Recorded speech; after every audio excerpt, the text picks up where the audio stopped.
క్రీస్తు నామంలో ఇక్కడ కూడి వచ్చిన మీ అందరికి నా శుభవందనములు అండి.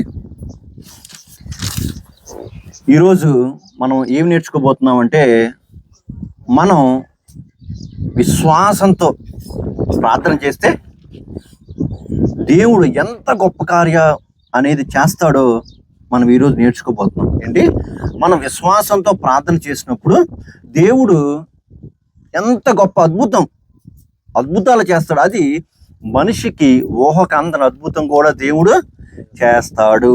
అంటే మనిషికి అసాధ్యమైనది దేవుడికి సాధ్యం కదా. అసాధ్యమైనది మనిషికి ఏదైతే ఉందో దేవుడు సాధ్యం చేసి చూపిస్తాడు. దేనివల్ల? ఒక్క ప్రార్థన వల్ల. చూద్దాం, మరి చూద్దాం. యెహోషువ గ్రంథము 10వ అధ్యాయము 12వ వచనం. యెహోషువ గ్రంథము 10వ అధ్యాయము 12వ వచనం. యెహోవా ఇజ్రాయేలీలు ఎదుట అమోరీయులను అప్పగించిన దినమున ఇజ్రాయేలీలు వినుచుండగా యెహోషువ యెహోవాకు ప్రార్థన చేసెను. ఇక్కడ ఏంటి సందర్భం చెప్తాను నేను. ఏంటంటే, ఇజ్రాయేలు ప్రజలకి అమోరీయులకి యుద్ధం జరుగుతుంది. అంటే ఇండియాకి పాకిస్తాన్కి యుద్ధం జరిగినట్టు మీకు అర్థం అవటం కోసం, ఇండియాకి పాకిస్తాన్కి యుద్ధం జరుగుతున్నట్టు ఇక్కడ కూడా ఇజ్రాయేలు ప్రజలకి అమోరీయులకి ఏం జరుగుతుంది? యుద్ధం అనేది జరుగుతుంది. ఇక్కడ యెహోషువ అనే ఆయన ఎవరంటే ఒక నాయకుడు. ఇజ్రాయేల్ ప్రజలందరి మీద ఒక నాయకుడు యెహోషువ. ఆయన ఇజ్రాయేల్ ప్రజలందరూ వింటూ ఒక ప్రార్థన చేశాడు. ఏమని ప్రార్థన చేశాడంటే, సూర్యుడా నువ్వు గిబియానులో నిలువుము, చంద్రుడా నీవు అయ్యాలోను లోయలో నిలువుము. జనులు తమ శత్రువుల మీద పగ తీర్చుకుని వరకు సూర్యుడు నిలిచెను, చంద్రుడు ఆగెను అనుమాట యెషూరు గ్రంథంలో వ్రాయబడి ఉన్నది. ఇక్కడ ఏమని ప్రార్థన చేశాడు? ఇది ప్రార్థన. ఏమని ప్రార్థన చేశాడంటే, సూర్యుడా నువ్వు గిబియాలో ఉండుము, చంద్రుడా నువ్వు అయ్యాలోయలో ఉండుము. జనులు తమ శత్రువుల మీద పగ తీర్చుకుని వరకు సూర్యుడు నిలిచెను, చంద్రుడు ఆగెను. సూర్యుడు నిలిచెను, చంద్రుడు ఆగెను. ఆ తర్వాత కూడా చదివి మొత్తం వివరిస్తా, ఓకేనా? తర్వాత 13వ వచనం. సూర్యుడు ఆకాశ మధ్యమును నిలిచి ఇంచుమించు ఒక నాడెల్లా అస్తమింప త్వరపడలేదు. యెహోవా ఒక నరుని మనవి వినిన దినము వంటి దినము వానికి ముందు గాని దానికి తరువాతే గాని ఉండలేదు. నాడు యెహోవా ఇజ్రాయేలు పక్షముగా యుద్ధము చేసెను. ఇప్పుడు నేను క్లియర్ గా వివరిస్తాను, చూడండి. ఇక్కడ ఇజ్రాయేల్ ప్రజలకి అమోరీయుల ప్రజలకి అంటే ఇజ్రాయేల్ సైన్యానికి అమోరీయుల సైన్యానికి యుద్ధం జరుగుతూ ఉంది. యుద్ధం జరుగుతున్నప్పుడు ఈ యెహోషువ ఏం చేశాడంటే, ఇజ్రాయేల్ ప్రజలందరూ వింటూ ఉండగా యెహోవాకు ప్రార్థన చేశాడు. ఏమని ప్రార్థన చేశాడు? అయ్యా ఇదిగో ఎలా ప్రార్థన చేస్తున్నాడు. ఏమని? సూర్యుడా నువ్వు గిబియాలో ఉండుము, చంద్రుడా నువ్వు అయ్యాలోయలో ఉండుము. తమ శత్రువుల మీద పగ తీర్చుకునే వరకు నువ్వు నిలిచిపో అన్నాడు. అంటే ఏంటంటే, ఇతను దేవుడికి ప్రార్థన చేస్తున్నాడు. ఏమని? సూర్యుడు అక్కడే ఉండిపోవాలి, నిలిచిపోవాలి, చంద్రుడు ఆగిపోవాలి అని చెప్పి. ఎందుకు ఆ ప్రార్థన చేశాడో తెలుసా? ఇప్పుడు చూడండి, యుద్ధం అనేది 9ంటికి స్టార్ట్ చేసాం, సాయంత్రం 6 వరకు చేస్తా ఉన్నారనుకోండి. 6 తర్వాత చేయకూడదు, ఇంకా చీకట్లో చేస్తాం యుద్ధం.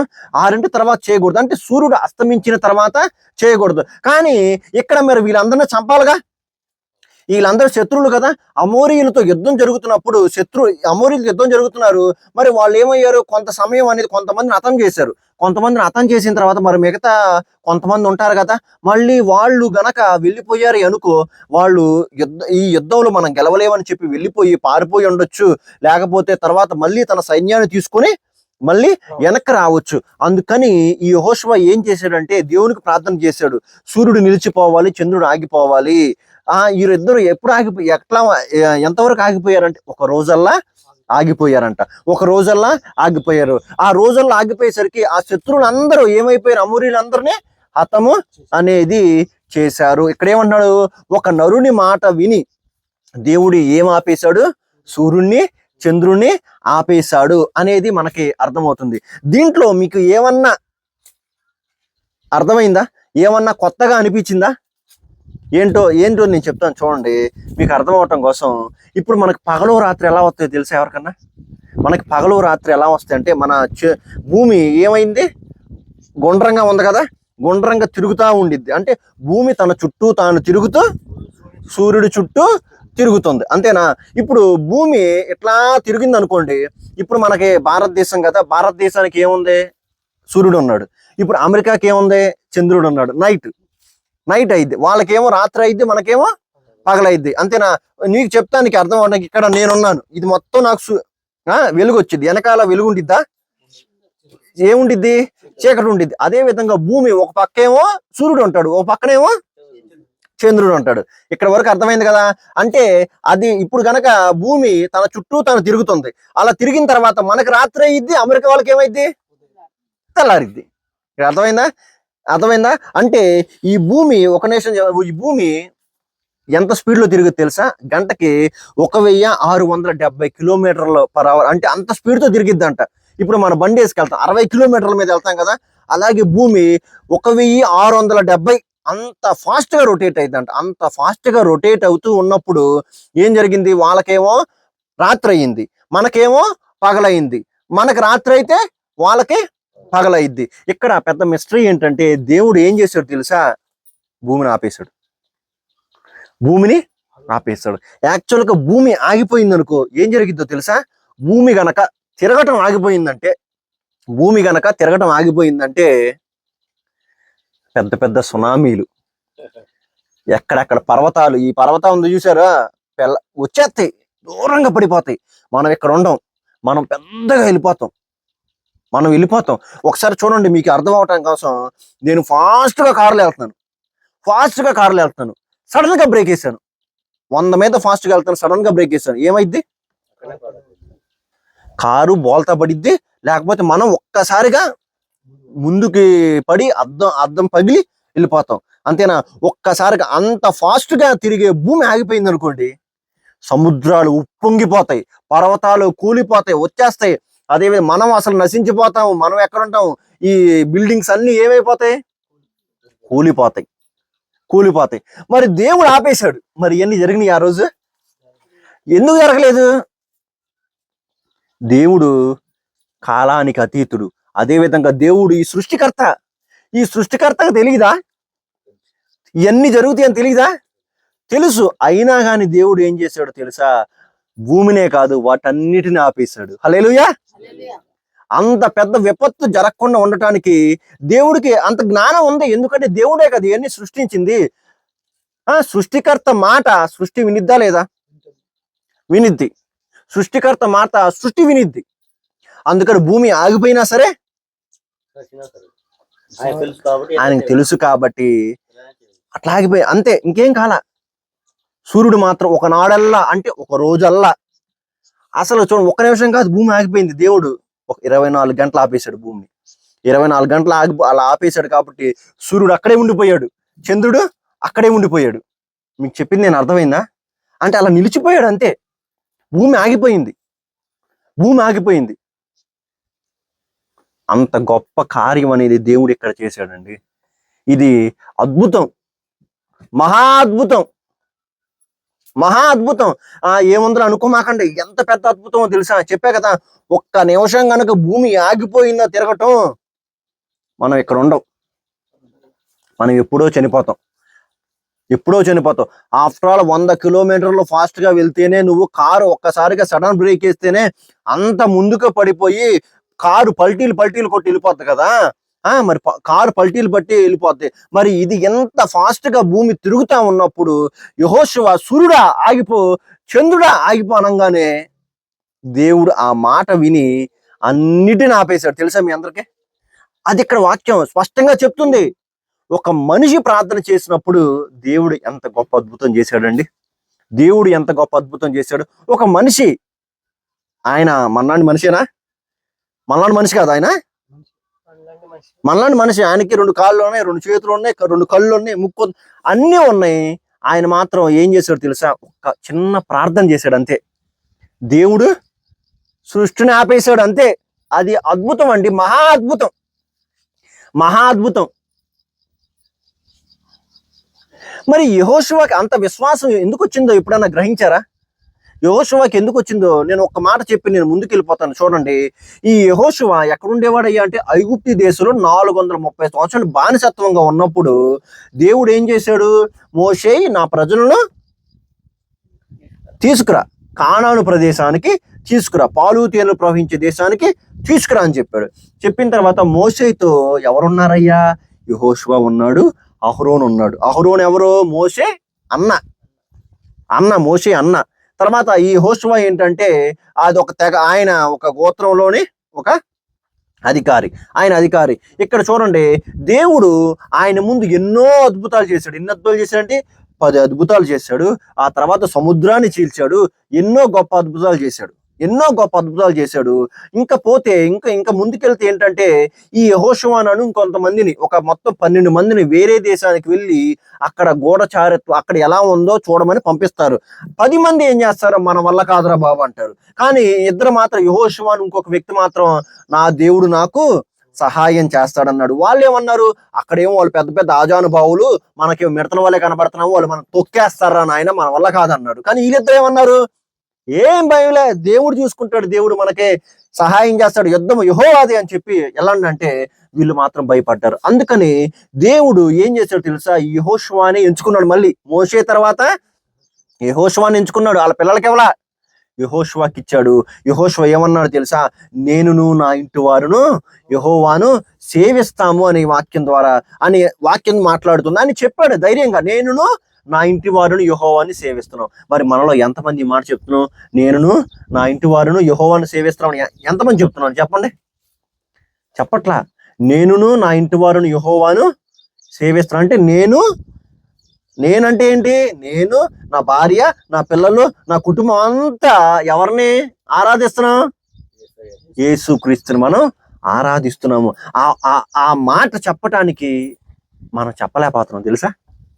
కానీ యెహోషువ నేనును నా ఇంటి వారిని అందరిని యెహోవాను సేవిస్తున్నామని చెప్పి ఎప్పుడైతే చెప్పున్నాడో ఆ మాట, దేవుడు ఏం చెప్పాడు తెలుసా?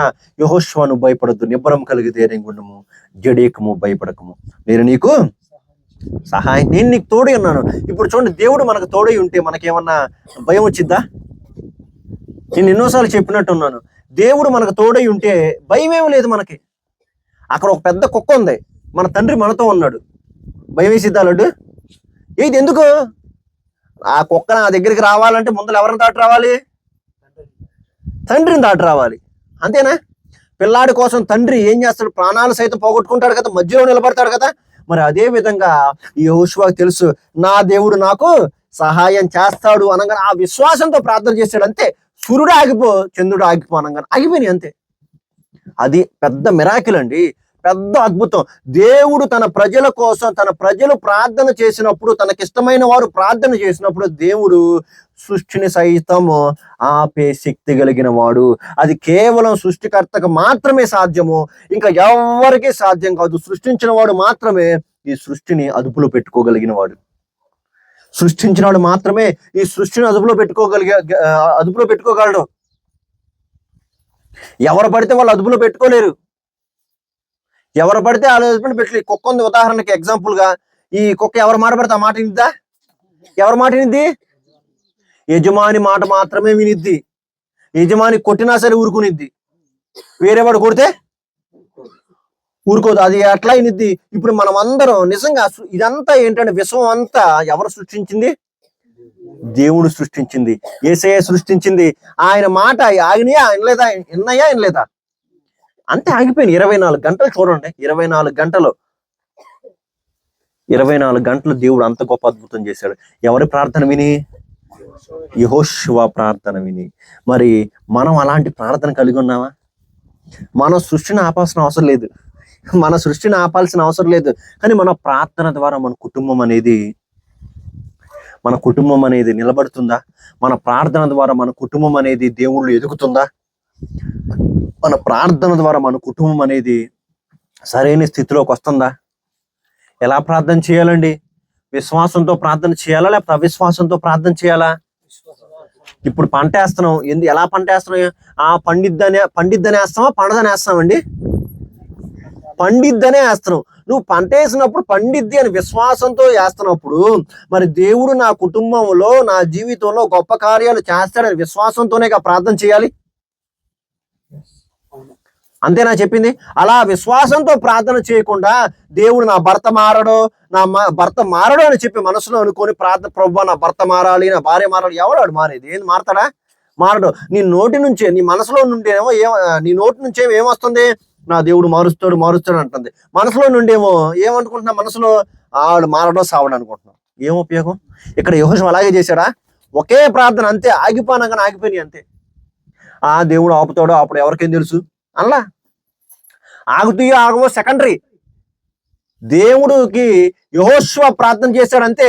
ఆగిపో అనగానే ఆగిపోయినాయో లేదు యెహోషువకి తర్వాత సంగతి, కానీ యుద్ధానికి వెళ్ళిపోయాడు అంతే. యుద్ధం చేస్తా ఉన్నాడు. ఆ తర్వాత చూస్తే ఆగిపోయినాయి. ఎలాగయ్యా అంటే ఆయన ప్రార్థనలో అంత శక్తి ఉంది. మరి మన ప్రార్థనలో ఉందా అనేది క్వశ్చన్ మార్క్ ఈరోజు. మన ప్రార్థనలో ఉందా? ఆయన కోసం అంత అద్భుతం చేశాడు దేవుడు, మరి నీ కోసం అద్భుతం చేయడా? ఎన్ని అద్భుతాలు చేస్తాడండి, ఎన్ని అద్భుతాలు తెలుసా మీ అందరికీ? దేవుడు మన జీవితంలో ఎన్ని అద్భుతాలు చేశాడు తెలుసా? అరే ఇలా బ్రతుకున్నామంటే ఆయన అద్భుతమే. కరోనా సేవలు అందరూ పోయారు, కానీ మనం మాత్రం బ్రతుకున్నామంటే దేవుని కృప. అది అద్భుతమే కదా? అద్భుతం కాదా? అద్భుతమే. పనికిరాని పాత్రను తీసుకొచ్చి పనికొచ్చే పాత్రగా చేశాడే మనల్ని దేవుడు. అద్భుతం కాదా? అద్భుతమే. ఎంత గొప్ప అద్భుతాలు దేవుడు చేశాడో తెలుసా అండి. సూర్యుడు చంద్రుడు ఆగిపోమంటే మనం అదేంటంటే మనిషి సాధ్యమా? మనిషికి సాధ్యం, అది దేవునికి సాధ్యం. ఇది మనిషికి అసాధ్యం, కానీ దేవునికి దేవునికి ఎలా సాధ్యమైంది? సృష్టిని సృష్టించాడు కాబట్టి. ఆయన సాధ్యపరిచేలా చేసింది ఎవరో తెలుసా? ఒక మనిషి. అర్థమైంది నేను చెప్పింది? ఆయన అలాంటి ఆపటానికి కారణం ఎవరో? ఒక మనిషి. ఆ మనిషి ప్రార్థన. ఆ యెహోషువ ఎలాగ ఉన్నాడయ్యా అంటే దేవుని యందు భయభక్తులు కలిగి ఉన్నాడు, దేవుని నమ్మిక ఉంచున్నాడు. కాబట్టి ఈయన ప్రార్థన విని దేవుడు గొప్ప కార్యం అనేది చేశాడు. తనకిష్టమైన వారిని ఏంటంటే దేవుడు తప్పకుండా ఆలకిస్తాడు. అలా అని చెప్పి దేవుడు ఆలకిస్తాడు అని చెప్పి సరదాగా ప్రార్థన కాదు. నీకు అవసరం, దేవుడు తగిన సమయం తగిన అద్భుతం చేస్తాడు తెలుసా? తగిన అద్భుతం చేస్తాడు. దేవుణ్ణి శోధించకూడదు. అది జ్ఞాపకం ఉంచుకోండి. దేవుణ్ణి శోధించాడు యెహోషువ. దేవుణ్ణి శోధించలా. ఆ సమయానికి యెహోషువ ప్రార్థన చేశాడు. ఆగిపోవాలి, మన శత్రువులు ప్రాణాలు తీయాలి అని చెప్పి ఆ సమయానికి దేవుడికి మొరపెట్టాడు అంతే. దేవుడు ఆ గొప్ప అద్భుతం చేశాడు తన ప్రజలు. దీనివల్ల మనం నేర్చుకోవాల్సిన పాఠం ఏంటో, నేర్చుకోవాల్సింది ఏంటో తెలుసా? దేవుడు తనకిష్టమైన వారు ప్రార్థన చేసినప్పుడు, నిస్వార్థంతో ప్రార్థన చేసినప్పుడు దేవుడు సృష్టినైనా సరే ఆపగలిగిన శక్తిమంతుడు. హల్లెలూయా. మన ప్రార్థన కూడా, మనం కూడా దేవునికి ఇష్టమేనా? మనం కూడా దేవునికి ఇష్టలమే. మనం చేసినప్పుడు కూడా ప్రార్థన, దేవుడు గొప్ప అద్భుతాలు మన జీవితంలో జరుగును గాక. ఆమేన్. జరగవా? జరుగుతాయి అంతే. ప్రార్థన చేయాలండి, దేవుడు గొప్ప అద్భుతాలు చేస్తాడంతే. మనకు అసాధ్యమే, కానీ దేవునికి సమస్తము సాధ్యమే. చదవండి తర్వాత ఇర్మియా గ్రంథము 32:27.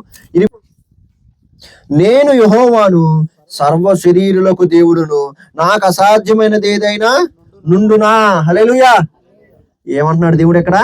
నేను యెహోవాను, సర్వ శరీరులకు దేవుడును, నాకు అసాధ్యమైనది ఏమైనా ఉందా? ఏమీ లేదు. ఆయనకి అసాధ్యమైనది ఏమీ లేదండి. దేవునికి అసాధ్యమైనది ఉంటే ఏమైనా ఉందా? మనం ఏమైంది పరిస్థితి? మన పరిస్థితి దేవునికి అసాధ్యమైనది ఏమీ లేదు. ఈ ప్రపంచంలో, ఈ లోకంలో, ఎక్కడ సృష్టిలో ఏది లేదు దేవునికి అసాధ్యం. ప్రతి ఒక్కటి ఆయనకే సాధ్యమే. ప్రతి ఒక్కటి ఆయనకి సాధ్యమే. అయ్యో నా భర్త మారడేమో, అయ్యో నా భార్య మారదేమో, దేవునికి అసాధ్యం అంటాం. తప్పు. దేవునికి అసాధ్యం ఏమైనా ఉందా? మారతాడు నీ భర్త. నీ భార్య మారిద్దే, నీ భర్త మారతాడు. తగిన సమయంలో నువ్వు ప్రార్థన చేయాలి. తగిన విధంగా ప్రార్థన చేసినప్పుడు దేవుడు తగిన ఫలితం అనేది ఇస్తాడు. ప్రార్థన చేయాలి నువ్వు. మనం ప్రార్థన చేయకుండా ఏ ప్రార్థన మళ్ళీ విశ్వాసంతో ప్రార్థన చేయాలి. ఆ విశ్వాసంతో ప్రార్థన చేస్తే కాదు. ఆ విశ్వాసంతో ప్రార్థన చేయటం అంటే అవిశ్వాసంతో పంట వేయటం కింద లెక్క. ఆ పంటదియో పండవో ఏదో ఊరిని ఆత్రం అంటే తర్వాత నీవు అన్నట్టే పడుద్ది. సామెతలు ఏముందండి? జీవ మరణములు నాలుక వశము. నీ నోటితో మంచి వాక్యం, మంచి మాట్లాడు, ఎప్పుడు మంచి జరిగింది. నీ నోటితో చెడు మాట్లాడు, ఎప్పుడు చెడే జరిగింది. ఎప్పుడు చెడే జరిగింది. ప్రార్థన అంత గొప్ప ప్రార్థన, పవర్ఫుల్ ప్రార్థన మీలో ఉండదు. మనలో ఉందండి, మీలో తెలుసు, అందరిలో ఉంది, కానీ మనం బయటికి తీయం అంతే, వెలికి తీయం అంతే.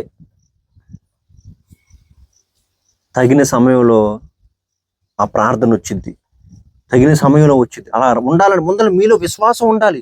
ఆ విశ్వాసం అనేది ఉండకూడదు.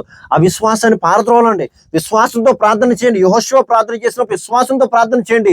దేవుడికి అసాధ్యమైన కార్యం ఏమీ లేదని వాక్యం స్పష్టంగా చెప్తుంది. ఎందుకంటే సర్వశరీరులను సృష్టించిన దేవుడును నేనే, నాకు అసాధ్యమైనది ఏమీ లేదని చెప్తా ఉన్నాడు దేవుడు.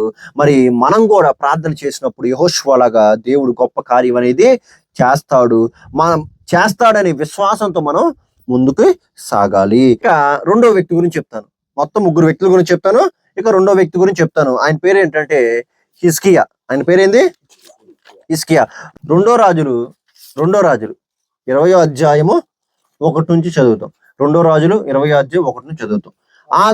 ఆ దినములలో హిజ్కియాకు మరణకరమైన రోగము కలుగగా ఆమోజు కుమారుడును ప్రవక్త అయిన యెషయా అతని యొద్దకు వచ్చి, నీవు మరణమవుచున్నావు, బ్రతకవు గనుక నీవు నీ ఇల్లు చక్కబెట్టుకొనమని యెహోవా సెలవిచ్చుచున్నాడని చెప్పగా, అతడు తన ముఖము గోడ తట్టు త్రిప్పుకొని, యెహోవా యథార్థ హృదయుడివై సత్యముతో నీ సన్నిధిని నేను ఎట్లు నడుచుకుంటునో, నీ దృష్టికి అనుకూలముగా సమస్తమును నేను ఎట్లు జరిగించుతున్నో కృపతో జ్ఞాపకము చేసుకునమని హిజ్కియా కన్నీళ్లు విడుచుచు యెహోవాను ప్రార్థించెను. యెషయా నడిమిశాలలో నుండి అవతలకు వెళ్ళక మునిపే యెహోవా వాక్కు అతనికి ప్రత్యక్షమై ఇలాగూ సెలవిచ్చును, నీవు తిరిగి నా ప్రజలకు అధిపతి అయిన హిజ్కియా యొద్దకు పోయి అతనితో ఇట్లనుము, నీ పితరుడనైన దావీదునకు దేవుడగు యెహోవా నీకు సెలవిచ్చినదేమనగా, నీవు కన్నీరు విడుచుట చూచితిని, నీ ప్రార్థన నేను అంగీకరించి ఉన్నాను, నేను నిన్ను బాగు చేసేదను. 3వ దినమున నీవు యెహోవా మందిరమునకు ఎక్కిపోదవు, ఇంకా 15 సంవత్సరముల ఆయుష్ను నీకు ఇచ్చేదను. హల్లెలూయా. ఇప్పుడు నేను చెప్తాను, మీకు ఏం అర్థమైందో నాకు తెలియదు, కానీ నేను ఇప్పుడు చెప్తాను. ఇజ్రాయేలుకు ఒక రాజు ఉన్నాడు, యోధా ప్రజలకు ఒక రాజు. ఆ రాజు పేరేంటి? హిజ్కియా. ఆ రాజు పేరేంటి? హిజ్కియా. అతనికి ఏం వచ్చిందంట? మరణకరమైన రోగం వచ్చిందంట. అంటే క్యాన్సర్ అనండి. క్యాన్సర్ వచ్చి చచ్చిపోవటమే కదా. ఇక్కడ ఈపు మీద ఆయనకి ఏమొచ్చింది? ఒక గడ్డ లాంటిది. అప్పుడు రాచపుండు అంటారు, గుర్తుందా? మరణకరమైన రోగం వచ్చింది. అప్పుడు దేవుడు ఏం చేశాడంటే తన ప్రవక్త, ఆ ప్రవక్త పేరు యెషయా, ఆయనకి చెప్పి, నువ్వు వెళ్ళి హిజ్కియాకి ఏం చెప్తావంటే, నీళ్ళంతటనే చక్కబెట్టుకో, ఎందుకంటే నువ్వు చనిపోతావు, నువ్వు మరణం అవుతావు అని చెప్పంగానే ఈ హిజ్కియా ఏం చేశాడో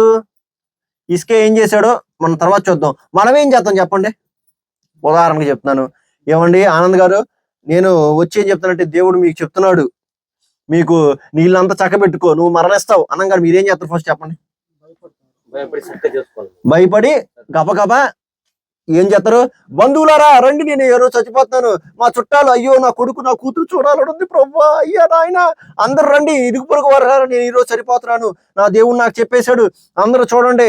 తర్వాత పిల్లలు చెప్పి, అమ్మని బాగా చూసుకోరా, మంచిగా చూసుకోరా, అదిరా, అరే అక్కడ పొలం ఉందిరా, ఇక్కడ పొలం ఉందిరా, ఈ ఆస్తి ఇదిరా, ఇంత డబ్బులు ఉన్నాయి అని మనం చెప్పుకుంటాం. కానీ ఆయన ఏం చేశాడు తెలుసు? హిజ్కియా ఏం చేశాడు తెలుసా?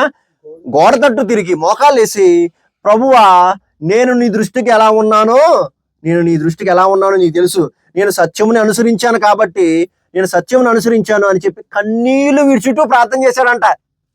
ఏంటి? కన్నీళ్లు విడిచుటూ ప్రార్థన చేశాడు. అంటే నేను ఎలా నడుచుకున్నాడు హిజ్కియా ఎలా నడుచుకున్నాడు తెలుసా అండి? దేవుని దృష్టికి అనుకూలంగా నడుచుకున్నాడు. యాక్చువల్గా ఆ బొమ్మలన్నింటినీ పారేసేశాడు. ఏంటి? వాళ్ళు బొమ్మలు పెట్టుకుంటా ఉన్నారు, ఆ బొమ్మలన్నింటినీ ఏం చేశాడు? పారేసేశాడు. అసలు బలిపేటలో పగలగొట్టేశాడు, మొత్తం చేశాడు. యెహోవాని తప్ప ఎవరినైనా సరే ఆరాధిస్తే చెప్తాను రా భయ్, మీ పని మామూలుగా ఉండదని చెప్పి అందరికి వార్నింగ్ ఇచ్చాడు ఇజ్రాయేల్కి. ధర్మశాస్త్రం ప్రకారంగా దేవుడు ఏ విధంగా అయితే నడుచుకోమన్నాడు అదే విధంగా హిజ్కియా ఏం చేశాడు? నడుచుకున్నాడు. అంటే సత్య మార్గంలోనే దేవుణ్ణి అంగీకరించి దేవుడిలోనే నడుచుకుంటూ ఉన్నాడు.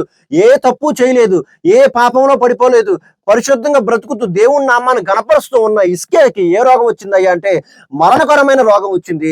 ఆ రోగం వచ్చినప్పుడు ఏం చేయాలో తెలియక, ఇంకేం చేయాలో తెలియదు. తర్వాత దేవుడు ప్రవక్తను పంపించినప్పుడు నువ్వు చచ్చిపోతావంటే ఈయన అందరిని పిలవకుండా గోడ తట్టు తిరిగి మోకాలేసి ప్రార్థన చేశాడు. ఏమని ప్రార్థన చేశాడు? ప్రభువా నన్ను జ్ఞాపకం చేసుకో, ప్లీజ్ రిమెంబర్ మీ, నన్ను జ్ఞాపకం చేసుకో, నేను నీ దృష్టికి ఎలా ఉన్నానో తెలుసు కదా, నీ దృష్టికి నేను ఎలా నడుచుకున్నానో తెలుసు కదా, ఒక్కసారి జ్ఞాపకం చేసుకోయా అని కన్నీళ్ళు విడిచుటూ ప్రార్థన చేయగానే మళ్ళీ దేవుడు యెషయాకి ఏం చెప్పాడు తెలుసా? నువ్వు వెళ్ళిపో ఏం చెప్తా, 15 సంవత్సరాలు ఆయుష్ పొడిగించా. హల్లెలూయా.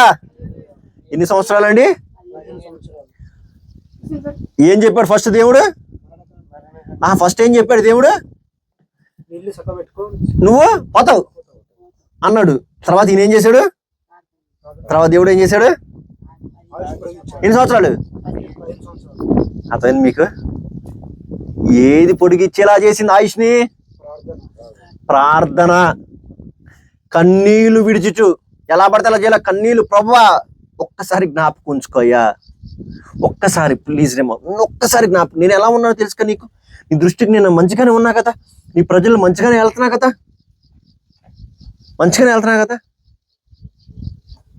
జ్ఞాపకం చేసుకో అనగానే దేవుడు నిజంగా జ్ఞాపకం చేసుకున్నాడు. జ్ఞాపకం చేసుకుని 15 సంవత్సరాలు ఆయుష్ పొడిగించాడండి. 15 సంవత్సరాలు, ఒకటి కాదు రెండు, 15 సంవత్సరాలు. దీనివల్ల మనకేం అర్థమవుతుంది తెలుసా? జీవమరణములు ఎవరి చేతిలో ఉన్నాయి? దేవుని చేతిలో ఉన్నాయి. జీవమరణములు దేవుని చేతిలో ఉన్నాయి. ఆయనే ఆయుష్ పొడిగించేవాడు, ఆయన ఆయుష్ని తగ్గించేవాడు. ఇప్పుడు ఈయన ఆయుష్ పొడిగించడానికి తగ్గించడానికి కారణం నీ ప్రార్థన, నువ్వు చేసిన మంచి కార్యాలు. ఆయనకి జ్ఞాపకం ఉన్నాయి, ప్రతి ఒక్కటి ఆయనకి జ్ఞాపకం ఉన్నాయి. ఆయనకున్న జ్ఞాపకం ప్రతి ఒక్కటి జ్ఞాపకం ఉండి, నువ్వు ఎప్పుడైతే ప్రార్థన చేసావు, ఎప్పుడైతే ప్రార్థన చేశాడో అంత గొప్ప అద్భుతం చేసిన దేవుడు మీ ప్రార్థన ఆలకించాడు. దేవుడు మీ ప్రార్థన ఎంతమంది బ్రతికారు తెలుసు? చావు బతుకుల మధ్యలో ఉన్నవాళ్ళు యేసుక్రీస్తుని అంగీకరించిన తర్వాత వాళ్ళు గొప్ప గొప్ప సాక్ష్యాలు చెప్తా ఉన్నారు. దేవుడు నన్ను అట్లా నడిపించాడు, అట్లా బ్రతికించాడు. అది ఎవరి వల్ల అయిందండి? సజీవుడైన దేవుడు చేయగలని శక్తి, సజీవుడైన దేవుడు చేయగల. మరణించిన వారిని సైతం బ్రతికించే దేవుడు, బ్రతుకున్న వారిని సైతం చంపేసే దేవుడు తెలుసా? అంటే నీ పాపాల నిమిత్తము నీ పాపాన్ని బట్టి నువ్వు మరణిస్తావు, అంతేనా? అతను ఎప్పుడైతే నువ్వు నిజంగా మారు మనసు పొందుతావో అప్పుడు నువ్వు నిజంగా దేవుళ్ళో బ్రతుకుతావు. ఇక్కడ నేనేం చెప్తానంటే ఇదే మాట. ఫస్ట్ యెషయాలో యెహోషువ ఏం చేశాడు? ప్రార్థన చేసినప్పుడు గొప్ప అద్భుతం అనేది చేశాడు. అంటే సూర్యచంద్రులు దేవుని వశంలో ఉన్నారని మనకు అర్థమైంది, అంతేనా? ఇప్పుడు హిజ్కియా ప్రార్థన చేసినప్పుడు ఏం జరిగింది? హిజ్కియా ప్రార్థన చేసినప్పుడు చనిపోతామంటే మళ్ళా హిజ్కియా ప్రార్థన చేసినప్పుడు మరణం నుండి జీవంలోకి వచ్చాడు. 15 సంవత్సరాల ఆయుష్. ఇప్పుడు ఎందుకయ్యా ఇదంతా జరిగింది? ఎందుకంటే ఇది ఒక పరీక్ష అనుకోవచ్చు, ఆ పరీక్షలో నెక్కాడా, ఓడిపోయాడా? గెలిచాడు, అంతే. గోల్డ్ మెడల్ ఎవరికి వచ్చింది? రన్నింగ్ రేస్ ఉంది, గోల్డ్ మెడల్ ఎవరికి వచ్చింది? గెలిచిన వాడికే. నేను రన్నింగ్ లో ఉన్నాను, 10th సారి అంటే 10 మంది ఉన్నాను అనుకోండి, 10 మందిలో నేను గెలిచాను, 10వ వాడిగా ఉన్నానంటే గోల్డ్ మెడల్ ఇస్తారు రారా అని? మొత్తం ముగ్గురికే, ఫస్ట్ ఒకటికే గోల్డ్ మెడల్ ఇస్తారు, అంతేనా? మరి ఈయన గెలిచాడు. ఈయన గెలిచి దేవుని శక్తి మనకు చూపించాడు. ఇంకొకసారి ఇలాంటి కార్యాలు జరగకపోతే చాలా మందికి ఏమనుకుంటారు? దేవుని శక్తి లేదనుకుంటారు. దేవుడి శక్తి ఉంది. దేవుడు సర్వ సృష్టిని సృష్టించిన దేవుడు, మనుషులను సృష్టించిన దేవుడు. కాబట్టి మనిషి దేవుని ఆధీనంలో ఉన్నాడు, సృష్టి దేవుని ఆధీనంలో ఉంది, మనిషి దేవుని ఆధీనంలో ఉన్నాడు. హిజ్కియా ఎలాగైతే ప్రార్థన చేసినప్పుడు గొప్ప అద్భుతం జరిగించున్నాడు, మన జీవితంలో కూడా దేవుడు జరిగించడా? అలా అని చెప్పి ప్రభు నా ఆయుష్ కూడా పొడిగించు అనకూడదు. ఆ సమయం చెప్పాక ఇందాక, ఆ సమయం నీకు ఏ సమయంలో దేవుడు నీకు ఏది ఇవ్వాలో ఆయనకు తెలుసు, అంతేనా? ఇప్పుడు చూడండి, చచ్చిపోవడం అంటే ఎవరికి ఇష్టం అండి? 90 సంవత్సరాల వయసులో ఉన్న ఆయనకి ఒక ముసలావిడ, ఒక ముసలాయన ఉన్నాడు. అమ్మా నువ్వు నరకమని పెత్తనావు, చచ్చిపోతావంటే నేను చచ్చిపోతానయ్యా, నా మనవడు పెళ్లి చూడాలా, వాళ్ళ పెళ్లి చూడాలా, వీళ్ళ పెళ్లి చూడాలా అంటావు. చావంటే ఎవరికి ఇష్టం? ఎవరికి లేదు, అందరూ బతకాలని కోరుకుంటారు. మరి ఈయన కూడా బ్రతకాలని కోరుకున్నాడు. ఆయన యమనంలోనే ఉన్న వ్యక్తి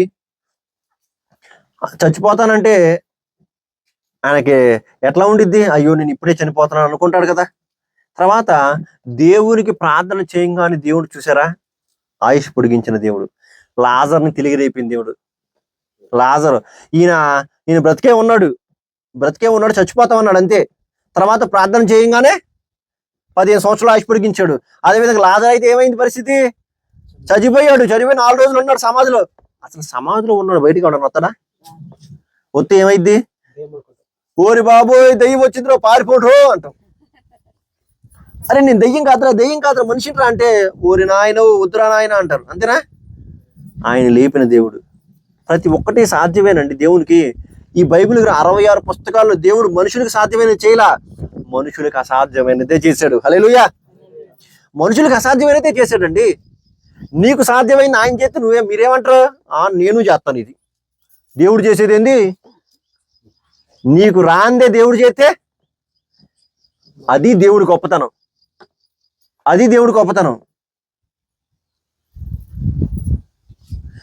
ఇప్పుడు లడ్డు ఉన్నాడు, లడ్డు చేసేది అలా నాన్న చేసాడు అనుకో, నువ్వు లేపేది నాన్న ఈ బుట్రాయి నేను లేపుతా అంటాడు. లడ్డు దృష్టిలో వాళ్ళ నాన్న హీరోగా ఉండాలంటే ఏం చేయాలి? పెద్దది ఎత్తాలా. పెద్దది వేసేది అప్పుడు ఏమంటాడు? అమ్మో మా నాన్నకి చాలా బలం ఉంది. అంతేకండి. అట్లాగే అనుకుంటా చిన్నపిల్లలు కూడా మా నాన్నకి చాలా బలం ఉంది. మనం కూడా అంతే. ఇప్పటికీ మన నాన్న గ్రేట్ గానే కనిపిస్తారు మనకి. అంతేనా? అలాగే మన తండ్రి కూడా మనకి గ్రేట్. మన తండ్రి గ్రేట్. ఆయన బలవంతుడు. మనుషులు చేసేది వేస్తే గొప్ప ఏం కాదు. మనుషులు చెయ్యని, మనుషుల వల్ల కానిది దేవుడు చేశాడు కాబట్టి దేవుడు చేయగలిగిన శక్తిమంతుడు. అందుకని ఏ కార్యమైనా సరే, అసాధ్యమైన కార్యాలు, మనిషికి అసాధ్యమైనవి దేవుడు మన జీవితంలో ఎన్నో మార్లు జరిగించాడు. ఆనాడు యెహోషువకు జరిగించాడు, తర్వాత హిజ్కియాకు జరిగించాడు, మన జీవితంలో కూడా ఎన్నో జరిగించాడు. ఇక ముందు కూడా జరిగిస్తాడు. నమ్మిన వాళ్ళందరూ హల్లెలూయా చెప్పండి. నమ్ముతారా? దేవుడు ఇంకా గొప్ప కార్యం చేస్తాడు. ఆ రోజు కాదు, ఇంకా జీవితంలో చాలా జరిగినాయి. ఉదాహరణకు మా డాడీయే హార్ట్ అటాక్ వచ్చి హైదరాబాద్ నుంచి తెనాలి వెళ్ళాడు, 300 కిలోమీటర్లు బతికే. అది దేవుడు గొప్ప కార్యం. ఎవడన్నా హార్ట్ అటాక్ వచ్చినా నాకు 100 కిలోమీటర్లు తిరుగుతాడా? అన్ని కిలోమీటర్లు డ్రైవ్ చేస్తాడా? కారు వెళ్తాడు. అలా ఆయన వెళ్ళాడు. దేవునికి సాధ్యమైంది. తన దూతను పంపించాడు, అంతే. ఆయనే చూసుకుంటాడు. మనం భయపడాల్సిన అవసరం లే. కేవలం ఒక్క ప్రార్థన దేవుణ్ణి కదిలిచ్చింది తెలుసా? ప్రార్థన. ఆ ప్రార్థన లేకపోతే మనకి ఎట్లాగా? మరి నీలో ప్రార్థన ఉందా? ప్రార్థన శక్తి ఉందా? నీ ఇంటి వారి కోసం ప్రార్థన చేస్తున్నావా? నీ బంధువుల కోసం ప్రార్థన చేస్తున్నావా? నీ స్నేహితుల కోసం ప్రార్థన చేస్తున్నావా? నీ ఎరుగు పొరుగు వారి కోసం ప్రార్థన చేస్తున్నావా? ఈ సత్యాన్ని చెప్తున్నావా? ఆలోచించండి. దేవుడు ప్రార్థన చేస్తే ఏదైనా చేయగలిగిన శక్తిమంతుడు. ఆయన కదిలించాలంటే మన ప్రార్థన. ఆయనకు తెలుసు కదులుతాడు ఆయన, కానీ ఆయన ఏం చేస్తున్నాడు? వెయిట్ చేస్తున్నాడు. నా బిడ్డ వస్తాడు, ప్రార్థన చేస్తాడు అని చెప్పి. ఒక రోగం ఏమైనా వచ్చిందనుకోండి, అది ఆయన ఇష్టం. ఆయన మహిమను ప్రచురించటానికే, ఆయన మహిమను అందరికీ చూపించటానికే. మరి మన సాక్షి ఏంద్రా అంటే మనం ఏం చెప్తాం ఏమన్నా? ఏం చెప్పాలి? నేను ఈ స్థితిలో ఉండేవాడిని ఇదివరకు, ఇప్పుడు నా దేవుడు ఈ స్థితిలో మార్చాడు చూసావు, అది దేవుని గొప్పతనం. ఇలా బ్రతుకున్నానంటే ఎంతమంది తాగుబోతులు మారాడండి? ఎంతమంది వ్యభిచారులు, ఎంతమంది ఫోన్ సైట్ చూసేవాళ్ళు, ఎడిక్ట్ అయిన వాళ్ళు, ఎవరు మార్చారు అయ్యా? ఎవరు మార్చారు? దేవుని ప్రేమ, దేవుని శక్తి మాత్రమే మార్చగలిగింది. ఇంకా 7వ వచనం చూడు. 7వ వచనం. పిమ్మట యెషయా అంజూరపు పండ్లు ముద్ద తెప్పించుటని చెప్పగా వారు దాన్ని తెచ్చి కురుపు మీద వేసిన తర్వాత అతడు బాగుపడెను. నిజంగా ఇది అంజూరపు చెట్టు ముద్ద వేశాడు. అంజూరపు చెట్టు ముద్ద వేస్తే ఆ కురుపు అంతా పోయింది. ఇదివరకు రాజు చేయలేదు, ఎప్పుడు చేశాడు. కానీ ఎందుకు తగలా? అది దేవుని చిత్తంలో లేదు ప్రస్తుతానికి. ఆ తర్వాత ఏం చేశాడు ఈయన? జస్ట్ అంజూరపు ముద్ద, ఈయన కూడా అదే చెప్పాడు. దేవుడు మాట ఇచ్చిన తర్వాత ఈ అంజూరపు ముద్ద ఏమైంది? ఔషధమైంది. అర్థమైంది నేను మీకు చెప్పింది? అంటే దేవుడు చెప్పక ముందు మనం ఎన్ని ప్రయత్నాలు చేసినా అది తగ్గదు. ఒకవేళ దేవుడు ఆ పని చేయను, అయ్యా ప్రభా నేను అది చేశానయ్యా, ఆ మందులు వేసుకున్నానయ్యా అంటే, ఇప్పుడు వేసుకోరా తగ్గిద్ది అంటాడు. ఇప్పుడు వేసుకుంటే తగ్గిపోద్ది, అంతే. ఏమన్నాడు ఇక్కడ? తర్వాత చూడండి, ఇక్కడ ఇంకొక మాట ఏమంటున్నాడంటే 9వ వచనం నుండి చూడండి. తాను సెలవిచ్చిన మాట యెహోవా నెరవేర్చుననుటకు ఆయన దయచేసి సూచన ఏదనగా, అంటే ఏమంటున్నాడు? సరే దేవుడు ఏమన్నాడు?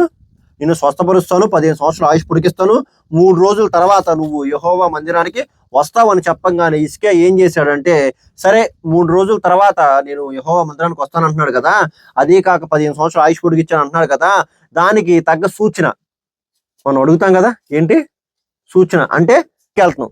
మన రెంట్లు ఉన్నాయి కదా, రెంట్కి ఇంటికి వెళ్తానికి మనం ఇల్లు చూసాము, ఒక 30,000 చెప్పారు. 30,000 చెప్తే నేను వస్తాను అనగానే ఆయన ఓకే ఓకే అంటాడా?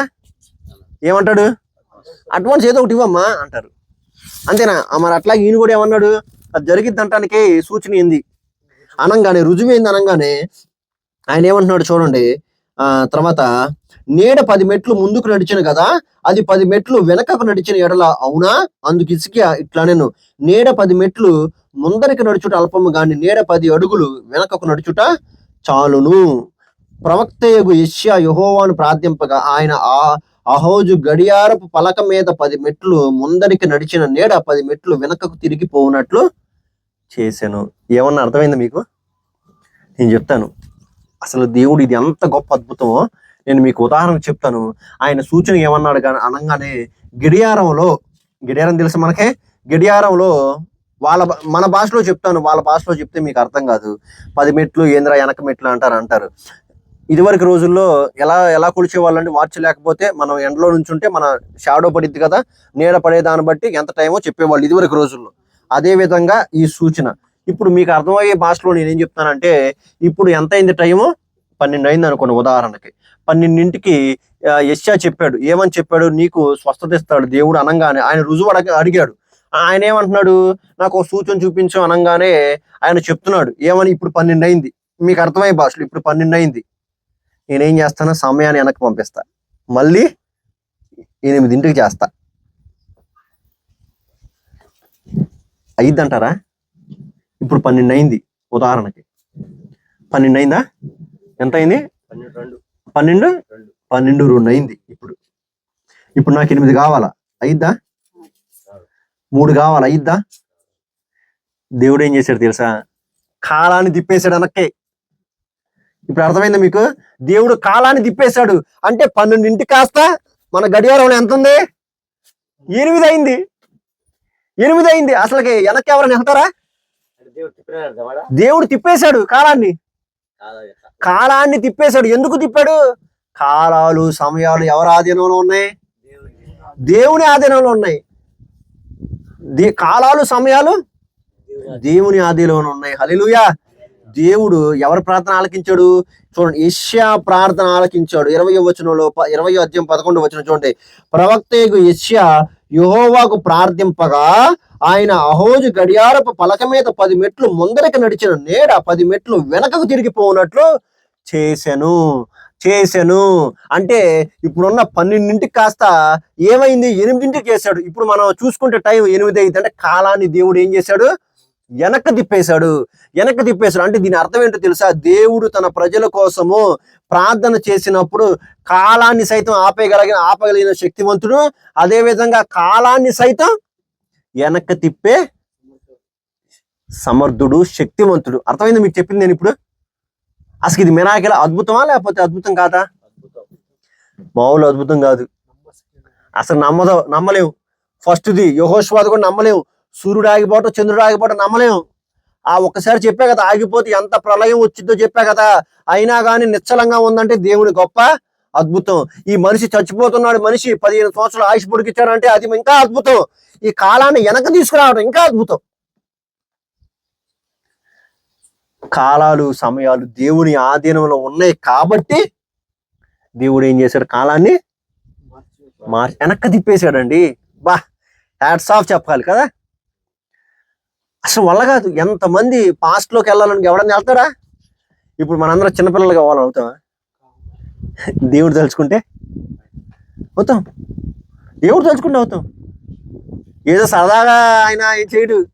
ఆయన మహిమ అందరికీ ప్రకటించడానికి తన ఇష్టులు ఎవరైతే ఇష్టానుసారంగా వాళ్ళు తన దేవుని చిత్త ప్రకారంగా ప్రార్థన చేస్తారో వారికి గొప్ప సూచనలు చేయడానికి దేవుడు ఇలాంటి అద్భుతాలు చేయగలిగిన శక్తివంతుడు, బలవంతుడు, సమర్థుడు.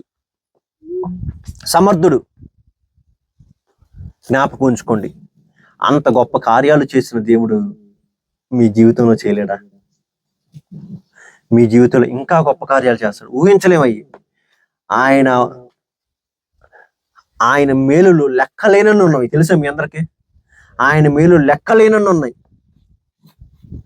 ఏదైనా చేయగల సమర్థుడు, మన స్థితిని మన గతిని మార్చగలిగిన సమర్థుడు. చిన్నప్పుడు ఒక సామెత ఉంటుంది, ఏంటిది? బొళ్ళు ఓళ్ళవుతాయి, ఓళ్ళ బొళ్ళు అవుతాయి. అందరూ ఒకేలాగుంటారా? ఎవ్వరు ఒకేలాగుంటారా?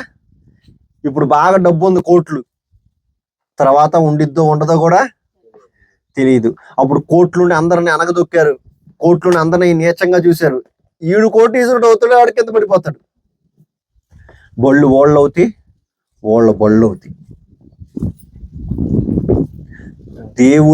దేవుణ్ణి ఆరాధించినప్పుడు, దేవుడికి ప్రార్థన చేసినప్పుడు ఏ కార్యమైన దేవుడు చేయగలరు. మన స్థితిని మొత్తాన్ని మార్చే దేవుడు అంతే. మన స్థితిని, మన గతిని, మన ప్రతి ఒక్క ప్రస్తుతాన్ని మొత్తం మార్చే దేవుడు అండి. మొత్తం మార్చే దేవుడు. ఏ పాటి వారం ఎక్కడ వారం, ఇప్పుడు నేను అనుకుంటా ఉంటాను, ఏ పాటి వారం ఎక్కడ వారం, నేను ఎక్కడున్నాను, ఎక్కడికి వచ్చాను, ఎక్కడ ఉన్నాను, మీ అందరు చెబుతున్నాను. ఇదంతా ఎవరి కృప? దేవుని కృప. దేవుని కృప. అసలు ఎవరైనా ఎట్లా, అసలు నాకు ఇవన్నీ ఏమీ తెలియదు, అయినా కానీ దేవుడిని నడిపించాడు కదా. అది ఎట్లాగంటే దేవుని చిత్తం, అంతే. దేవుని చిత్తం. ఫైనల్ ఒక మాట చెప్పి ముగిస్తాను నేను. ఏంటంటే, వీళ్ళ ముగ్గురు ఎంత గొప్పగా ప్రార్థన చేశారు. ఎంత గొప్పగా ప్రార్థన చేశారు. కాలాలను ఆధీనంలో ఉంచుకున్నారు. కాలాలను ఆపేశారు. కాలాన్ని వెనక తిప్పేశారు. ఆయుష్ని పొడిగేలాగా దేవుణ్ణి చేశారు. దేవునికి అంతటి ప్రార్థన చేశాడు. మరి మనం కూడా అన్ని అద్భుతాలు చేయగల దేవుడికే మనం నమ్ముకున్నాము. దేవుడికే మనం ప్రార్థన చేయాలి. ప్రార్థన చేస్తున్నాం కూడా. మరి దేవుడు మన జీవితంలో గొప్ప కార్యాలు చేయలేడా? చేస్తాడు.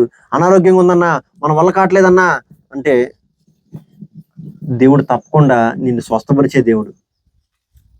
నీకెందుకు ఇచ్చాడు అంటే, నువ్వు ఇంకా దేవుళ్ళు ఎదగటానికి మాత్రమే.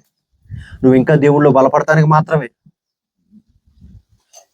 ఒక కార్యం అనేది అది మనలో తప్పిపోయిందా, దాంట్లో నుంచి ఏదో నేను నేర్పించడానికి, లేకపోతే అది నీకొస్తే నువ్వు మాట వినవో, లేకపోతే నువ్వు ఇంకా బలహీనుడు అవుతావు, దేవుడికి తెలుసు. కాబట్టి దాని నుంచి దేవుడు ఏం చేస్తాడు?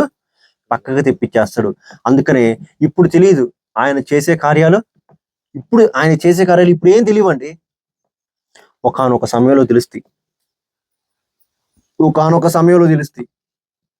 అది జ్ఞాపకం ఉంచుకోండి. మన స్థితిని, మనం ఏదైనా సరే మార్చగలిగింది ఒకటి ఏంటి? ప్రార్థన ఆకాశవాకులు విప్పింది. ప్రార్థన మన్నాను కురిపించింది. ప్రార్థన ఎర్ర సముద్రాన్ని పాయలుగా చీల్చింది. ప్రార్థన అశూరు సైన్యాన్ని నాశనం చేసింది. ప్రార్థన అగ్ని నుండి కాపాడింది. ప్రార్థన సింహాల నోళ్లు మూపించింది. ప్రార్థన ఎరుకో కోటలు కూల్చింది. ఏంటది? కేవలం ప్రార్థన, అంతే. ప్రార్థన. నువ్వేమి చేయాల్సిన అవసరం. ఇప్పుడు చూసారా, మిగతా వాళ్ళు ఏదో చేస్తారు, కానీ క్రైస్తవుడు మాత్రం ఒకటే చేస్తాడు. ఏంటి? ప్రార్థన. నువ్వు మోకాళ్ళే, దేవుడు అక్కడ అద్భుతం చేస్తాడు. నువ్వు మోకాళ్ళే, దేవుడు అద్భుతం చేస్తాడు. నువ్వు మోకాళ్ళు లేకపోతే ఏం చేస్తాడు? ఏం చేయడు. ఏదైనా సరే చేస్తాడు. విశ్వాసంతో ప్రార్థన చేయాలి. శోధించకూడదు. ప్రభువా, ఇప్పుడు నాకు ₹1,00,00,000 కావాలి, ఇస్తాడా? నీకు అవసరంలా అది. ఇప్పుడు ₹1,00,00,000 అవసరంలా నీకు.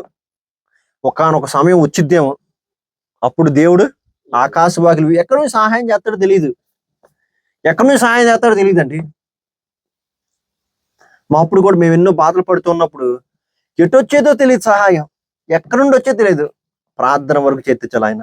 ఆ సమయానికి సహాయం వచ్చేసిద్ది, అంతే. సహాయం వచ్చేసిద్ది. ఇదంతా ఎట్లా సాధ్యమైంది? ప్రార్థన. నువ్వు ప్రార్థన చెయ్యి, మోకాళ్ళే ప్రార్థన. దేవుని గొప్ప కార్యం చేస్తాడు, అంతే. ఏదైనా సరే. చదువు రావట్లేదా? చదువు. ఇంకా సీట్ రావట్లేదా? చెయ్యి, ప్రార్థన చెయ్యి. ఒకవేళ నువ్వు ప్రార్థన చేసినా కానీ అది అవ్వట్లేదు అంటే నువ్వు అక్కడికి వెళ్తావు మంచిది కాదని అర్థం. నువ్వు అది అవ్వట్లేదు అంటే అదే ఇంకా అది మంచిది కాదు. అది అంతకు మించి దేవుడు ఇస్తాడు గొప్ప అద్భుతం. అంతకు మించి గొప్ప కార్యం చేస్తాడండి. ఇంకా దాన్నే పట్టుకుంటున్నాం మనం, ఎలాడుతాం. దాన్నే పట్టుకుని ఎలాడితే ఎట్లాగా? వదిలేసే, లీవ్ ఇట్. అయ్యా దీంట్లో కీడుంటే తప్పించేసాయి, మేలుంటే దయచేయి. ఆ ప్రార్థన కావాలి మనకి. అయ్యా ప్రభా నేను ఇప్పుడు వెళ్తున్నాను, ఒకవేళ కనుక ఇబ్బంది ఉంటే ఆపేసాయి. అలా ప్రార్థన చేయండి. దేవుడు అలాగే నీకు చూపిస్తాడు అంతే. ప్రతి ఒక్క పనిలోనూ, ప్రతి ఒక్క విషయంలోనూ, ప్రతి ఒక్క సందర్భంలోనూ ఆయన అధికారానికి ఒప్పుకోండి. నీ జీవితంలో ఆయన అధికారానికి ఒప్పుకోండి. ఇలా ముగ్గురు ఒప్పుకున్నారు కాబట్టే ఒకళ్ళు సూర్యుడిని చంద్రుని ఆపగలిగారు, ఒకళ్ళు ఆయుష్ను పొడిగించుకున్నారు, ఒకళ్ళు ఏంటంటే కాలాన్ని వెనక్కి తిప్పేశారు. అది ప్రార్థన అంటే. అది ప్రార్థన అంటే. మరి మనం ప్రార్థన చేసినప్పుడు దేవుడు అద్భుతం చేయడా? చేస్తాడు, చేయడా? మన కుటుంబాన్ని సరైన క్రమంలో మార్చడా? నువ్వు ప్రార్థన చేయాలంటే నువ్వు చేయకపోతే ఏం లేదు. ఏదో ఫార్మాలిటీగా ఒకరోజు చేసేసి రెండో రోజు దుప్పటేసుకుని పడుకుంటే కాదు. ప్రతిరోజు నా దేవుడు చేయగల సమర్థుడు, నా దేవుడు చేయగల సమర్థుడు, నా దేవుడు తప్పకుండా చేస్తాడు అనే విశ్వాసంతో నువ్వు ప్రార్థన చేసినప్పుడు మాత్రమే నీ జీవితంలో గొప్ప కార్యాలు అనేది చూడగలవు. విశ్వాసం లేకుండా అవిశ్వాసంతో ప్రార్థన చేస్తే ఆవగింజ కూడా నీకు దొరకదు. యేసుక్రీస్తు ఏమన్నా అంటే, నీ దగ్గర ఆవగింజైన విశ్వాసం ఉంటే ఈ కొండ ఇక్కడ నుంచి అక్కడికి వెళ్ళమంటే వెళ్ళిద్ది. నీ దగ్గర ఆవగిన విశ్వాసం ఉంటే ఈ చెట్టు మొగలతో సహా పెరిగిపోయి సముద్రంలో మొలమంటే మొలిచిద్ది. విశ్వాసంతో మనం ప్రార్థన చేయాలి. విశ్వాసంతో ప్రార్థన చేస్తే ఎంత గొప్ప కార్యమైన దేవుడు నా జీవితంలో చేస్తాడు అని విశ్వాసం మనం అనుకోవాలి. ఫస్ట్ ఆఫ్ ఆల్ మనం అనుకోవాలి. అరే దేవుని బైబిల్లో స్పష్టంగా ఉంది, దేవుడు అంత గొప్ప కార్యం చేశాడు కదా, మనకేంటి, ఇంత గొప్ప సాక్షి సమూహం మన ముందు ఉంది, నేను ఎందుకు చేయలేను? యెహోషువ మనలాంటి మనిషే, హిజ్కియా మనలాంటి మనిషే, యెషయా మనలాంటి మనిషే. వాళ్ళు దేవుని కృపకు పాత్రులైనప్పుడు, వాళ్ళు దేవుడి చేత అద్భుతాలు చేయించుకున్నప్పుడు నేనెందుకు దేవుడు నా ఎడల దేవుడు ఎందుకు అద్భుతాలు చెయ్యడు? నాలో ఏ లోపం ఉంది, నాలో ఏ బలహీనత ఉంది, నేను విశ్వాసంలో లేనా, విశ్వాసంలో సన్నగిల్లి నేను విశ్వాసం లేకుండా దేవుణ్ణి అడుగుతున్నానా అనేది మనం ప్రార్థన అని మనం మనల్ని పరిశీలించుకోవాలి. ఆ అమ్మాయికి ఎందుకు మార్కులు లేకపోతున్నాయి, నాకెందుకు రావట్లేదు అంటే ఆ అమ్మాయి బాగా కష్టపడి చదువు, నువ్వు చదవట్లా. నువ్వు చదువు, నీకు వస్తాయి. అంతేనా? నువ్వు చదువు, నీకు వస్తాయి. నువ్వు ప్రార్థన చేయి, దేవుడు నీ జీవితంలో కూడా గొప్ప కార్యం చేస్తాడు. నీ జీవితంలో కూడా గొప్ప కార్యం చేస్తాడు. మరి ఈరోజు ఈ రోజు నుంచి విశ్వాసంతో ప్రార్థన చేస్తారా? విశ్వాసంతో ప్రార్థన చేస్తారా? ఏం చెప్పట్లా. విశ్వాసంతో ప్రార్థన చేస్తారా? ఇలా ప్రార్థన చేయాలి. ప్రభువా, ఆనాడు సూర్యచంద్రుని ఆపిన వ్యక్తి ఉన్నాడు కదా, అంతటి విశ్వాసం నాకు దయచేయండి. హిజ్కియా ప్రార్థన చేసినప్పుడు ఆయుష్ను పొడిగించావే, అలాంటి కన్నీటి ప్రార్థన నాకు దయచేయండి. అలాంటి కన్నీటి ప్రార్థన దయచేయండి. నాలో ఏమైనా తప్పులు ఉన్నాయేమో, నాలో ఏమైనా బలహీనతలు ఉన్నాయేమో, వాటన్నిటినీ తొలగించండి, నన్ను క్షమించండి. ఇక మూడవది, ఆయన ప్రార్థన చేసినప్పుడు కాలాన్ని మార్చావుగయ్యా ప్రభా. నా జీవితంలో ప్రార్థన చేసినప్పుడు కూడా నాలో ఉన్న ప్రతి ఒక్క మాలిన్యాన్ని, నా కుటుంబంలో ఉన్న ప్రతి ఒక్క సమస్యను, ప్రతి ఒక్క బలహీనత నుండి విడుదల అందరూ నీలోకి వచ్చేసి నీలో ఎదుగుతూ నీ కొరకు బ్రతికే వాళ్ళగా మా కుటుంబాన్ని చేయండి అయ్యా అని మనం ప్రార్థన చేయాలి. ప్రార్థన చేస్తారా? అలా ప్రార్థన చేసి మన కుటుంబాన్ని, మన సంఘాన్ని, మన గ్రామాన్ని ఏం చేయాలి? దేవుళ్ళలోకి నడిపించాలి. మనం రక్షించడమే కదా, దేవుడు కూడా, మన గ్రామం కూడా రక్షించబడాలని దేవుడికి మనం ఎలా ప్రార్థన చేయాలి? కన్నీటితో. అంటే రెండు, ఒకళ్ళు కన్నీటి చెప్పారు, ఒకళ్ళు విశ్వాసంతో కన్నీటితో ప్రభువా నా గ్రామాన్ని మార్చండి అయ్యా, నా కుటుంబాన్ని మార్చండి అని చెప్పి ప్రార్థన చేసినప్పుడు దేవుడు చేస్తాడా, చేయడా? గొప్ప అద్భుతం మన జీవితంలో జరిగించును గాక. ఆమేన్. ఈ కొద్ది వాక్యం దేవుడు దీవించును గాక. ఆమేన్.